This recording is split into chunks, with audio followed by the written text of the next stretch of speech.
오늘 본 말씀을 통해서 책망의 유익이라는 제목으로 하나님의 말씀을 증거하겠습니다. 우리가 어린아이를 훈육하다 보면 때로는 좋은 말로서만 아니라 언성을 높이거나 꾸짖거나 혹은 회초리를 들 때도 있습니다. 분명 자녀를 사랑하는데 사랑함에도 불구하고 그러한 훈계를 행할 때 아직 이해력이 부족한 아이들은 어머니와 아버지가 나를 사랑하는데 왜 혼내십니까? 혹은 사랑하는데 왜 때려요? 그렇게 말을 할 수가 있습니다. 그 수준에서는 납득이 되지 않으나 그러나 우리가 조금만 더 크고 또 그 부모의 심정을 갖게 되면 사랑하기 때문에 훈계하고 혹은 가르치고 이러한 것들을 알 수 있을 겁니다. 우리 신앙적 측면에서도 우리의 성숙도가 낮으면 하나님을 향하여서 원망하기 쉽습니다. 왜 하나님이 나를 이렇게 버리시는가? 내가 하나님을 믿는데 왜 이러한 일을 당케 하시는가? 왜 내가 원치 아니하는 그러한 환경 속으로 나를 이끌어 가시는가? 그때 우리가 내려야 될 답은 하나님은 여전히 나를 사랑하시고 위하신다 라고 하는 것을 잊지 않아야 됩니다. 그럴 때 어떠한 훈계라도 어떠한 책망이라도 우리에게는 다 유익이 될 수 있는 겁니다. 그러면 우리가 원치 아니하는 그러한 책망이 어떻게 해서 유익이 될 수 있는가? 오늘 본 말씀을 통해 살펴보시면 먼저 이 책망은 영혼의 경계가 되기 때문에 유익하다 그랬습니다. 이 책망이라고 하는 것은 우리 영혼을 향한 하나님의 다급한 음성이라는 겁니다. 오늘 보면 31절 보시면 생명의 경계를 듣는 자는, 여기 경계를 듣는다라고 하는 말은 훈계 또는 책망을 잘 듣는다 그런 뜻이고, 생명의 경계라 함은 그러한 훈계와 책망을 잘 받는 자들은 생명을 얻는다, 죽을 가운데서 목숨을 얻게 된다, 그 이야기입니다. 훈계하지 않고 책망하지 않으면 몰랐을 것인데 가르치고 나니까 깨닫고 죽을 길에서 살아났다, 빠져나왔다. 우리가 어떤 사람이 앞을 가다가 보지 못한 채 갑자기 차가 달려오거나 아니면 빠른 속도로 무언가 다가와서 부딪힐 것 같을 때, 그때 보는 사람들이 일면식이 없어도 소리를 지르면서 사인을 주게 됩니다. 그러면 그런 소리가 났을 때 그걸 무시하지 않고 주변을 살피고 자신의 길을 볼 수 있는 자는 그 위험으로부터 벗어날 수가 있고, 그렇지 않고 그냥 계속 하던 거 뭘 하거나 말거나 자기 거 하다가 계속 나가는 자들은 부딪히고 말 겁니다. 우리를 향하신 하나님의 훈계와 책망이라고 하는 것은 우리 영혼을 향한 하나님의 다급한 음성이라고 그랬습니다. 가만히 있으면 듣지 않으니까 좀 목소리를 크게 내시고, 가만히 있으면 이게 순종치 않으니까 혹은 방향을 트셔서 벽을 만나게 하시든지 감추었던 길을 열어주시든지, 그래서 하나님께서 우리를 하여금 나아갈 길을 지도해 주신다는 겁니다. 그럼 우리는 하나님의 경계의 훈계를 당연히 기뻐해야 됩니다. 지금 당장 듣기에는 이 훈계의 말씀이 거부감이 될 수가 있습니다. 보통 아이들이 잘하는 말이 나도 알아요. 다 압니다. 다 안답니다. 뭐든지. 우리가 하나님 앞에 같이 그런 자들 같아서 하나님께서 우리에게 관계하실 때도 속으로 다 안다 그러면 압니다. 아는데 행치 못하면 참된 알미라고 말할 수가 없습니다. 그러면 하나님의 훈계라고 하는 것과 책망이라고 하는 것이 어떠한 방식으로 올 것인가? 물론 하나님의 말씀이 또 설교나 말씀 묵상을 통해서 올 수도 있고, 그건 사실은 점잖은 방식입니다. 점잖은 방식.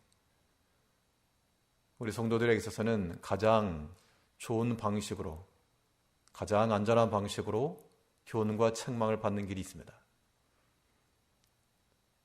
그런데 말씀으로 교훈을 받지 못하게 되면 하나님께서 이 목소리가 조금씩 올라가고 회초리에 손이 가기 시작하는데, 그럴 때 우리가 맞고 들이킬 수가 있고, 또 하나님께 여러 가지 사인을 통해서 사건이 되었든지 혹은 사람이 되었든지 우리 자신을 돌아보게 하고 자기 자신의 길을 살피게 하는 일종의 브레이크를 거는 겁니다. 그것이 있을 때 우리 그것 때문에 막히지 말고 다투려 하지도 마시고, 혹시나 나를 향한 하나님의 음성은 아닌가, 내 영혼을 경계시키기 위한 하나님의 사랑의 표시는 아닌가 라고 하는 것들을 생각을 할 수 있어야 됩니다. 당연히 그 부모가 자녀를 사랑하지 않을 수 없고 잘 되고 유익하라고 훈계하는 거기 때문에 그 아버지의 마음을 이해하는 자녀들은 훈계를 즐거워하는 겁니다. 이 잠언에 있는 내용이 다 그 얘기입니다. 아비의 훈계를 듣고 돌이키는 자들, 그들은 복 있고 생명을 얻는다. 하나님께서 주시는 책망은 우리 영혼의 경계가 되기 때문에 악한 자가 들어오지 못하도록, 악한 생각이 들지 아니하도록 우리를 지켜준다는 겁니다.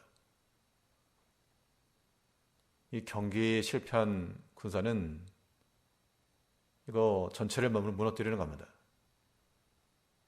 우리 신앙적 이 본진 앞에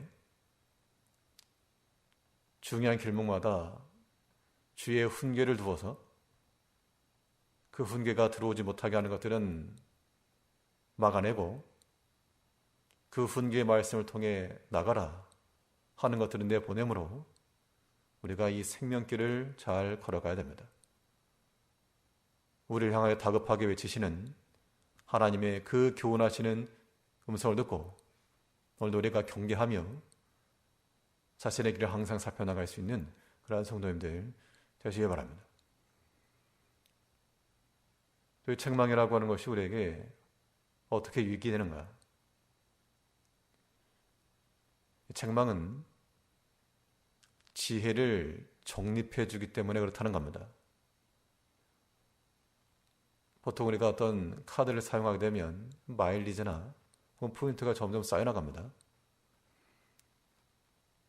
유효 기간만 없다 그러면 사용한 기간이 길수록 더 많은 것이 쌓이게 됩니다.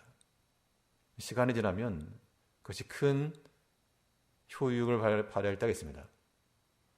마치 그와 같아서 우리가 훈계를 받고 돌이키지 않고 맨날 똑같은 이야기 듣는 것은 이건 안 되지만, 훈계를 받고 그때그때마다 잘 소화를 하고 자신의 유익을 삼게 되면 그런 사람들은 지혜로운 사람이 되고 지혜로운 자들 가운데 앉는다 그랬습니다. 31절을 보시면 생명의 경계를 듣는 귀는 지혜로운 자 가운데 있느니라. 훈계와 교훈을 잘 받고 책망을 잘 받는 그들은 지혜로운 자들 가운데 있다. 이 말은 그 사이에 자리를 잡는다는 얘기인데 그만큼 지혜의 반열에 올랐다 그 이야기입니다. 뭘 많이 배우고 타고난 게 있어서 지혜가 아니고 매 사건마다 매 시마다 때마다 하나님께서 우리로 하여금 알게 하시고 깨닫게 하시는 그 마음을 갖게 되면 그가 지혜로운 자인 겁니다. 그래서 하나님의 뜻을 깨닫는 그들이 비록 어린아이라도 지혜 있는 자가 되고 배우지 못한 자라도 지혜로운 자 가운데 앉게 되는 겁니다.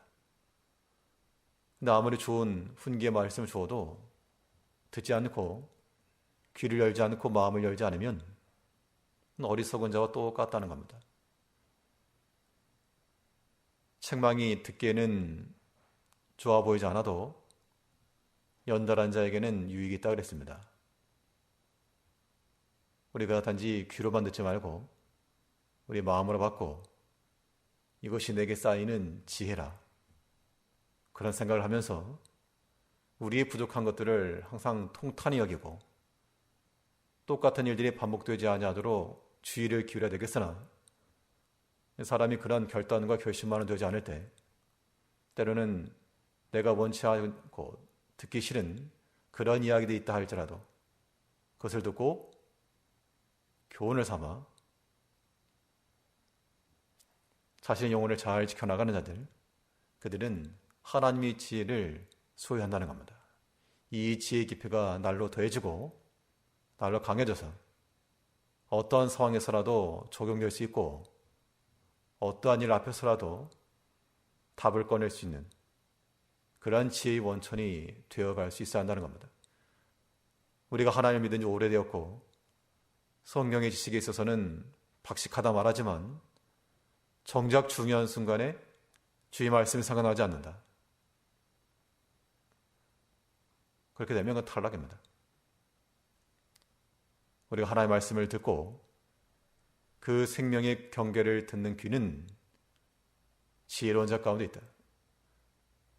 책망을 잘 받는 것들이 우리에게 지혜를 줄 알고 하나님을 향하신 그런 다급한 목소리와 우리를 지혜롭게 하길 원하시는 하나님의 뜻을 깨달아 오늘도 우리가 경계를 잘 받고 우리 가운데 일어난 모든 일들 가운데서 나를 향하신 하나님의 사랑을 발견하며 나아갈 수 있는 지혜로운 하나님의 백성들 되시길 바라겠습니다.